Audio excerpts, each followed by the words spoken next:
আসসালামু আলাইকুম প্রিয় দর্শক, আজ আমরা আলোচনা করব ঈদ উল আজহার একটি গুরুত্বপূর্ণ ও প্রাসঙ্গিক বিষয় নিয়ে।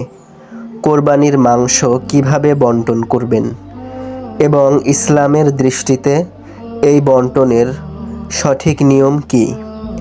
অনেকে মনে করেন কোরবানির মাংস অবশ্যই 3 ভাগে ভাগ করতে হবে, কিন্তু আসলেই কি তাই, নাকি অন্য কোনো বিধান আছে? চলুন জেনে নিই পবিত্র কুরআন ও হাদিসের আলোকে।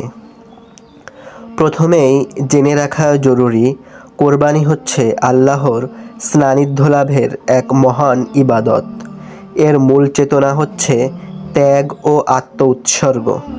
পবিত্র কুরআনে আল্লাহ তাআলা বলেন, ফাকুলু মিনহা ওয়া আতঈমুল বাঈসাল ফকির, অতঃপর তোমরা তা থেকে আহার করো এবং দুস্থ অভাবগ্রস্তকে আহার করাও। তিনি আরও বলেন, ফাকুলু মিনহা ওয়া আতঈমুল কানিয়া ওয়াল মুতার, তোমরা তা থেকে আহার করো এবং আহার করাও, যে কিছু চায় না তাকে এবং যে চায় তাকেও। এই আয়াতগুলোতেই কোরবানির মাংস বন্টনের মূল নির্দেশনা সুস্পষ্ট হয়ে যায়। কোরবানির মাংসের ক্ষেত্রে ইসলামে 3টি বিষয়ের প্রতি বিশেষ গুরুত্ব আরোপ করা হয়েছে। প্রথমত, নিজের ও পরিবারের জন্য খাওয়া। রাসূল সাল্লাল্লাহু আলাইহি ওয়াসাল্লাম বলেছেন, তোমাদের মধ্যে যে কেউ কোরবানি করে সে যেন তার কোরবানি থেকে খায়। দ্বিতীয়ত, আত্মীয় স্বজন ও বন্ধুবান্ধবকে হাদিয়া দেওয়া। আব্দুল্লাহ ইবনু আব্বাস রাদিয়াল্লাহু আনহু থেকে বর্ণিত, রাসূল সাল্লাল্লাহু আলাইহি ওয়াসাল্লাম কোরবানির মাংস 1 ভাগ নিজের পরিবারকে খাওয়াতেন, 1 ভাগ গরিব প্রতিবেশীদের দিতেন এবং 1 ভাগ গরিব মিসকিনদের দান করতেন। লক্ষ্য করুন, এখানে আত্মীয় স্বজন, প্রতিবেশী সবাই অন্তর্ভুক্ত। তৃতীয়ত, গরিব মিসকিন ও অভাবীদের দান করা। কোরবানির অন্যতম প্রধান উদ্দেশ্য হচ্ছে সমাজের দুস্থ ও অসহায় মানুষের মুখে গোশত পৌঁছে দেওয়া। আল্লাহ তাআলা বলেছেন, যাতে তারা তাদের কল্যাণের স্থান পর্যন্ত পৌঁছে এবং নির্দিষ্ট দিনগুলোতে আল্লাহর নাম স্মরণ করে। এরপর তোমরা তা থেকে আহার করো এবং দুস্থ অভাবগ্রস্তকে আহার করাও। বন্ধুরা, এই 3টি দিক পালনে ইসলাম কঠোর কোনো অঙ্ক বা হিসাব বেঁধে দেয়নি। এখন আসি সবচেয়ে প্রচলিত একটি প্রশ্নে, কোরবানির গোশত কি সমান 3 ভাগে ভাগ করতেই হবে? অনেকেই মনে করেন এটা ওয়াজিব বা ফরজ, কিন্তু আসল সত্যিটা হলো কোরবানির গোশত সমান 3 ভাগে ভাগ করা জরুরি নয়, বরং এটি মুস্তাহাব বা উত্তম একটি পদ্ধতি মাত্র।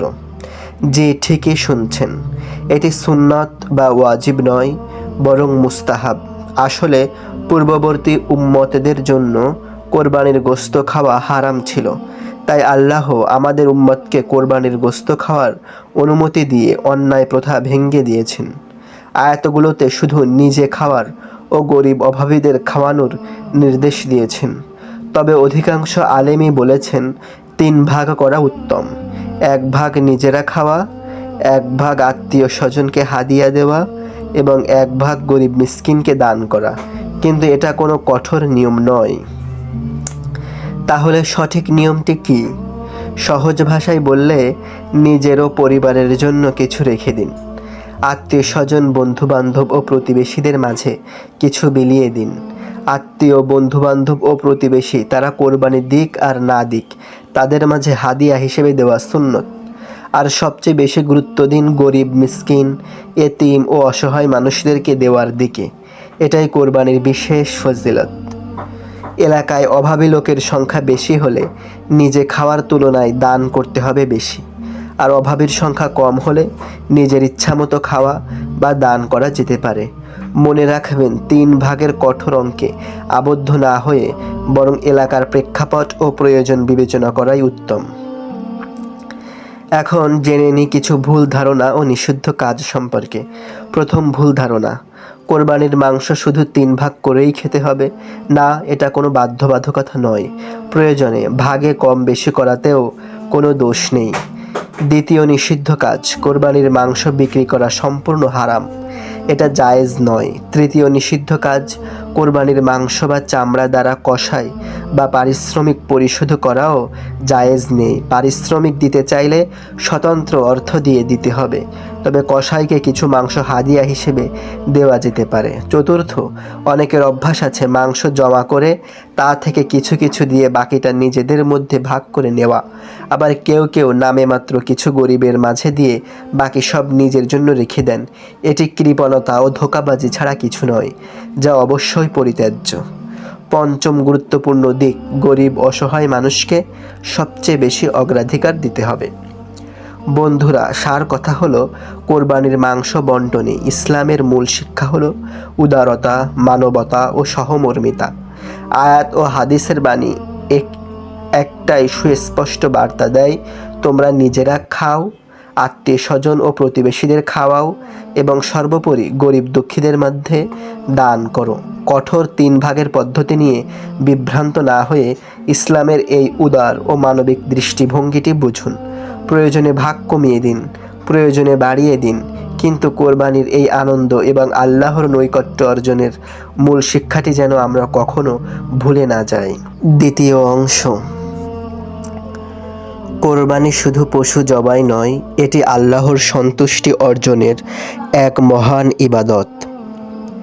কিন্তু অনেকেই জানেন না কোরবানির মাংস কিভাবে ভাগ করতে হয়, কারা পাবে, নিজে কতটুকু রাখা যাবে, গরিবকে না দিলে কি কোরবানি হবে? আল্লাহ তাআলা কোরআনে বলেন, আল্লাহর কাছে পৌঁছে না পশুর গোশত কিংবা রক্ত, বরং পৌঁছে তোমাদের তাকওয়া। কোরবানির মূল উদ্দেশ্য হলো আল্লাহর সন্তুষ্টি ও তাকওয়া অর্জন। ইসলামে কোরবানির মাংস সাধারণত 3 ভাগ করা উত্তম বলা হয়েছে। প্রথম ভাগ নিজের ও পরিবারের জন্য, 1 ভাগ নিজের পরিবার খাবে। দ্বিতীয় ভাগ আত্মীয় স্বজন ও বন্ধুদের জন্য, 1 ভাগ আত্মীয়, প্রতিবেশী ও বন্ধুদের মাঝে বিতরণ করা উত্তম। তৃতীয় ভাগ গরিব ও অসহায়দের জন্য, আরেক ভাগ গরিব মিসকিনদের জন্য দেওয়া উচিত। তবে মনে রাখতে হবে, এটা বাধ্যতামূলক নির্দিষ্ট হিসাব নয়, প্রয়োজন অনুযায়ী কম বেশি করা যায়। যদি পরিবার বড় হয় তাহলে নিজের জন্য বেশি রাখা যাবে, আবার যদি আশেপাশে অনেক গরিব মানুষ থাকে তাহলে তাদের বেশি দেওয়াও উত্তম। অনেকের মনে প্রশ্ন আসে, গরিবকে মাংস না দিলে কি কোরবানি হবে না? উত্তর হলো, কোরবানি হয়ে যাবে, তবে গরিবদের মাঝে বিতরণ করা অত্যন্ত ফজিলতপূর্ণ ও সুন্নাহসম্মত কাজ। ইসলাম চায় সমাজের অসহায় মানুষও ঈদের আনন্দে শরিক হন। কোরবানির মাংস বিক্রি করা সম্পূর্ণ নিষিদ্ধ। এমনকি কোরবানির পশুর চামড়া, মাথা, হাড় কোনো কিছু কসাইয়ের মজুরি হিসেবে দেওয়াও ঠিক নয়। কসাইয়ের পারিশ্রমিক আলাদা টাকা দিয়ে দিতে হবে। ইসলামে আত্মীয়তার সম্পর্ক বজায় রাখা অত্যন্ত গুরুত্বপূর্ণ। তাই কোরবানির মাংস দেওয়ার ক্ষেত্রে আগে গুরুত্ব দিন গরিব আত্মীয়দের, প্রতিবেশীদের, এতিম ও অসহায় মানুষদের। রাসূল সাল্লাল্লাহু আলাইহি ওয়াসাল্লাম বলেছেন, যে ব্যক্তি পেট ভরে খায় অথচ তার প্রতিবেশী ক্ষুধার্ত থাকে, সে পূর্ণ মুমিন নয়। ফ্রিজে রেখে পরে খাওয়া যাবে? হ্যাঁ, অবশ্যই। বর্তমান সময়ে সংরক্ষণের সুবিধা থাকায় কোরবানির মাংস ফ্রিজে রেখে পরে খাওয়া জায়েজ। আগে কিছু সময় নিষেধাজ্ঞা ছিল বিশেষ পরিস্থিতির কারণে, পরে রাসূল সাল্লাল্লাহু আলাইহি ওয়াসাল্লাম অনুমতি দিয়েছেন। প্রিয় ভাই ও বোনেরা, কোরবানি শুধু মাংস খাওয়ার উৎসব নয়, এটি ত্যাগ, তাকওয়া ও মানবতার শিক্ষা। চেষ্টা করি আমাদের কোরবানির আনন্দ যেন গরিব মানুষের মুখেও হাসি ফোটায়। আল্লাহ আমাদের সবাইকে সঠিকভাবে কোরবানি করার তৌফিক দান করুন, আমিন। তৃতীয় অংশ, আল্লাহ তাআলা সূরা হজে বলেছেন, পশু জবাই করার পর তা থেকে আহার করো এবং যারা চায় না ও যারা চায় তাদেরকেও খাওয়াও। রাসূল সাল্লাল্লাহু আলাইহি ওয়াসাল্লাম কোরবানির মাংসকে 3 ভাগে বন্টন করতেন। 1 ভাগ নিজের পরিবারের জন্য, 1 ভাগ আত্মীয় স্বজন ও বন্ধুদের জন্য, 1 ভাগ দরিদ্র অসহায়দের জন্য। এটাই কুরবানির মূল শিক্ষা, ত্যাগ ও দান। এখন আসুন দেখি বাস্তবে কিভাবে মাংস ভাগ করা যায়। নিজের অংশ পরিবারের জন্য রাখা, আত্মীয় স্বজন উপহার হিসেবে দেওয়া, দরিদ্র অসহায় দান করা। উদাহরণ, একটি গরুতে যদি 7 জন শরিক হয়, তবে মাংস দাঁড়িপাল্লায় মেপে সমান ভাগে ভাগ করতে হবে। এরপর প্রত্যেকে চাইলে তাদের অংশকে 3 ভাগে ভাগ করে নিতে পারে।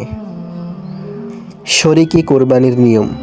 শরিকি কোরবানিতে সবচেয়ে গুরুত্বপূর্ণ হলো ন্যায্য বন্টন। সমান ভাগ দাঁড়িপাল্লায় মেপে ভাগ করতে হবে।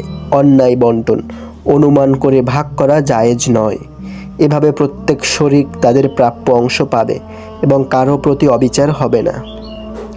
কিছু কাজ আছে যা কোরবানির মাংসের ক্ষেত্রে সম্পূর্ণ নিষিদ্ধ। মাংস বিক্রি হারাম। কসাইকে মাংস দেওয়া পারিশ্রমিক টাকা দিয়ে দিতে হবে। চামড়ার টাকা গরিবদের হক। নিজের কাজে ব্যবহার করা যাবে না। কোরবানির মাংস শুধু মুসলমানদের জন্য নয়, বরং অমুসলিম প্রতিবেশীদেরও দেওয়া যায়। এছাড়া পরিবেশ পরিচ্ছন্ন রাখা জরুরি। পশুর বর্জ্য মাটির নিচে চাপা দিতে হবে বা ব্লিচিং পাউডার ব্যবহার করতে হবে। প্রিয় দর্শকবৃন্দ, কোরবানি আমাদের শেখায় ত্যাগ, দান এবং আল্লাহর সন্তুষ্টি অর্জন। আসুন আমরা সবাই দোয়া করি, আল্লাহ আমাদের কোরবানিকে কবুল করুন এবং সমাজে দানশীলতা ও ভ্রাতৃত্ববোধ বাড়িয়ে দিন।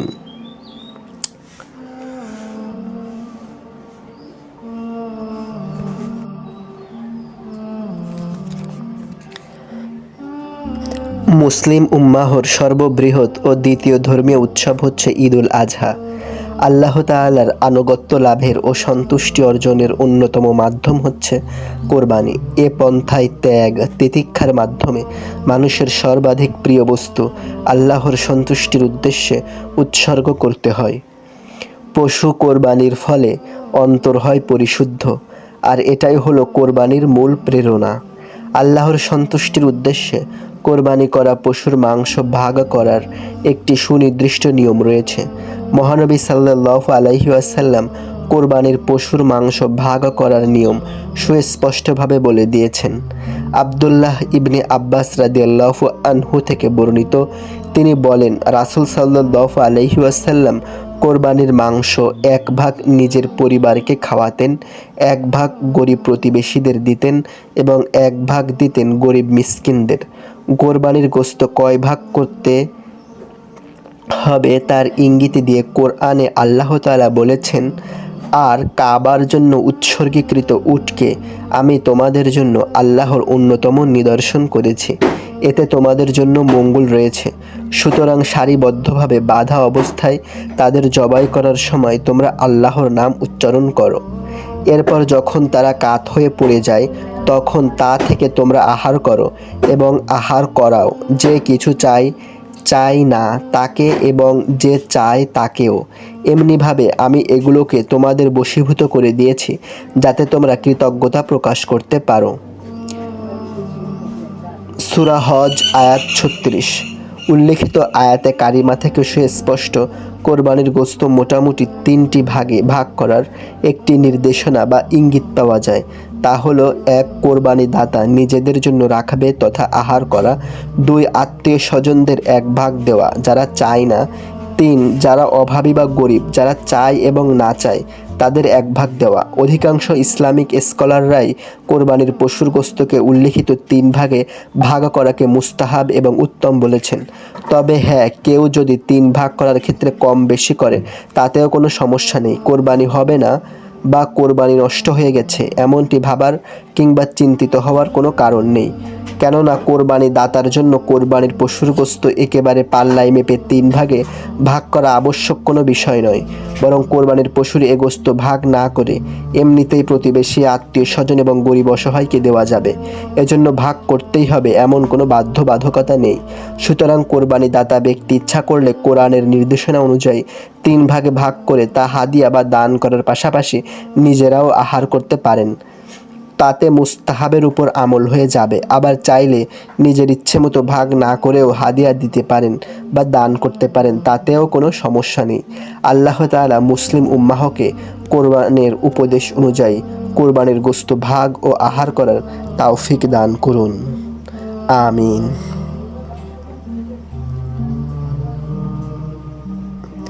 কোরবানি শুধু পশু জবাই নয়, বরং এটি ত্যাগ, সহমর্মিতা ও সমাজে সম্প্রীতি ছড়িয়ে দেওয়ার এক মহান ইবাদত। এই ইবাদতের একটি গুরুত্বপূর্ণ দিক হলো কুরবানির গোশত সঠিকভাবে বন্টন করা, যাতে এর মাধ্যমে ব্যক্তি, পরিবার ও সমাজ সবাই উপকৃত হয়। ইসলাম এই বন্টনের মধ্যেও ভারসাম্য ও মানবিকতার শিক্ষা দিয়েছে। কোরবানির গোশত বন্টনের উত্তম পদ্ধতি। আল্লাহর সন্তুষ্টির উদ্দেশ্যে কোরবানি করা পশুর গোশত বন্টনের বিষয়ে ইসলামে সুন্দর দিক নির্দেশনা রয়েছে।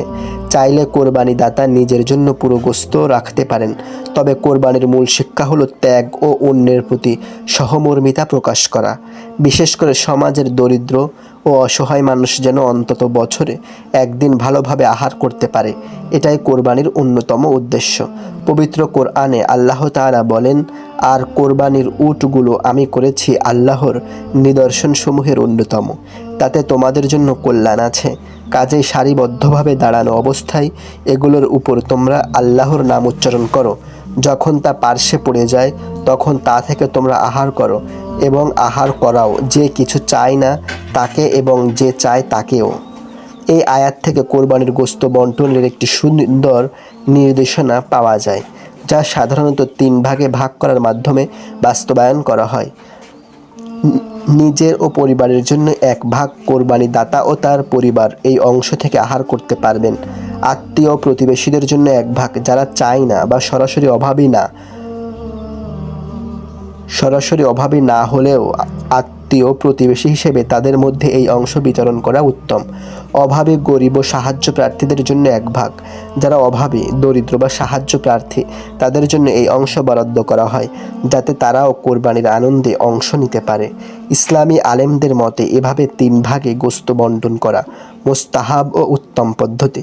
নবী করিম সাল্লাল্লাহু আলাইহি ওয়াসাল্লামের আমলেও এ ধরনের বন্টনের দৃষ্টান্ত পাওয়া যায়। হাদিসে বর্ণিত আছে, আব্দুল্লাহ ইবনে আব্বাস রাদিয়াল্লাহু আনহু বলেন, রাসূল সাল্লাল্লাহু আলাইহি ওয়াসাল্লাম কোরবানির গোশতের 1/3 নিজের পরিবারের জন্য রাখতেন, 1/3 গরিব প্রতিবেশীদের দিতেন এবং 1/3 ভিক্ষুক ও অভাবীদের মধ্যে বিতরণ করতেন।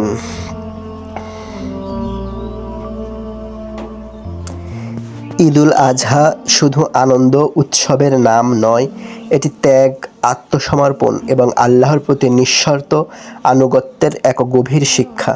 কোরবানির ঘ্রাণ ও আনন্দের আবহ একসময় সীমাবদ্ধ থাকলেও এই প্রকৃত শিক্ষা একজন মুমিনের জীবনে সারা বছর বহন করার বিষয়। প্রশ্ন হলো, আমরা এই শিক্ষাকে কতটা বাস্তব জীবনে ধারণ করতে পেরেছি? নবী করিম সাল্লাল্লাহু আলাইহি ওয়াসাল্লাম ও সাহাবীদের জীবনের কোরবানির ইতিহাস আমাদের সামনে এমন এক আদর্শ তুলে ধরে, যা ঈমান, আমল ও চরিত্র গঠনে গুরুত্বপূর্ণ ভূমিকা রাখে। কোরবানির সবচেয়ে বড় শিক্ষা হলো আল্লাহর হুকুমের সামনে সম্পূর্ণ আত্মসমর্পণ। হযরত ইব্রাহিম আলাইহিস সালাম আল্লাহর নির্দেশে নিজের প্রিয় পুত্র হযরত ইসমাঈল আলাইহিস সালামকে কোরবানি করতে প্রস্তুত হয়েছিলেন। তার জীবনের সবচেয়ে প্রিয় জিনিসও আল্লাহর আদেশের সামনে তুচ্ছ হয়ে গিয়েছিল। এই ঘটনা আমাদের শেখায়, আল্লাহর সন্তুষ্টির চেয়ে বড় কিছু নেই। কোরবানির মূল লক্ষ্য বাহ্যিক আড়ম্বর নয়, বরং অন্তরের তাকওয়া। আল্লাহ তাআলা বলেন, কোরবানির পশুর রক্ত বা গোশত তার কাছে পৌঁছায় না, বরং পৌঁছায় বান্দার তাকওয়া। তাই প্রতিটি ইবাদত হতে হবে একমাত্র আল্লাহর সন্তুষ্টির জন্য, লোক দেখানোর জন্য নয়। ইবাদতে বিনয় ও অহংকার বর্জন। কোনো নেক আমল করার সুযোগ পেলে অহংকার করা উচিত নয়, বরং মনে রাখতে হবে এটি আল্লাহরই দয়া ও অনুগ্রহ। তিনি তাওফিক না দিলে কোনো ইবাদতই সম্ভব হতো না। এই উপলব্ধি মানুষকে বিনয়ী ও কৃতজ্ঞ করে তোলে। ইব্রাহিম আলাইহিসসালাম ও ইসমাইল আলাইহিসসালামের ঘটনা পরিবারে ঈমান ও আনুগত্য গড়ে তোলার এক অনন্য দৃষ্টান্ত। ইসমাইল আলাইহিসসালামের ধৈর্য ও আত্মসমর্পণ আমাদের শেখায় সন্তানদের ছোটবেলা থেকেই দ্বীনের শিক্ষা ও আল্লাহভীতির পরিবেশে গড়ে তোলা কতটা গুরুত্বপূর্ণ। কোরবানি সমাজে দায়িত্ববোধ ও সহমর্মিতার শিক্ষা দেয়। কোরবানির গোশত আত্মীয়, প্রতিবেশী ও অসহায় মানুষের মাঝে বন্টনের মাধ্যমে পারস্পরিক ভালোবাসা ও সহানুভূতি বৃদ্ধি পায়। এই চেতনা শুধু ঈদের সময় নয়, সারা বছর ধরে জীবনে ধারণ করা উচিত। কোরবানির শিক্ষা মূলত ত্যাগ, তাকওয়া, বিনয় ও মানবিকতার এক সমন্বিত রূপ। এই শিক্ষাগুলো যদি আমরা জীবনের প্রতিটি ক্ষেত্রে বাস্তবায়ন করতে পারি, তবেই কোরবানির প্রকৃত উদ্দেশ্য পূর্ণ হবে। তখন আমাদের জীবন হয়ে উঠবে ইবাদতময় এবং হৃদয় ভরে উঠবে আল্লাহর প্রতি ভালোবাসা ও আত্মসমর্পণে। ইসলামের অন্যতম গুরুত্বপূর্ণ ইবাদত কোরবানি। এটি ইসলামের মৌলিক ইবাদতের অন্তর্ভুক্ত। প্রত্যেক সামর্থ্যবান পুরুষ নারীর উপর কোরবানি করা ওয়াজিব। আল্লাহ ও তার রাসূলের শর্তহীন আনুগত্য, ত্যাগ ও বিসর্জনের শিক্ষাও আছে কোরবানিতে। নবীজিকে আল্লাহ তাআলা নির্দেশ দিয়েছেন, আপনি আপনার রবের উদ্দেশ্যে নামাজ পড়ুন এবং কুরবানি আদায় করুন। সূরা কাউসার আয়াত নং 2। অন্য আয়াতে এসেছে, হে রাসূল, আপনি বলুন, আমার নামাজ, আমার কোরবানি, আমার জীবন, আমার মরণ রাব্বুল আলামিনের জন্য উৎসর্গিত। সূরা আনআম 162। আল্লাহর সন্তুষ্টির উদ্দেশ্যে কোরবানি করা, পশুর মাংস ভাগ করার একটি সুনির্দিষ্ট নিয়ম রয়েছে। মহানবী সাল্লাল্লাহু আলাইহি ওয়াসাল্লাম কোরবানির পশুর গোশত 3 ভাগ করার নিয়মও বলে দিয়েছেন।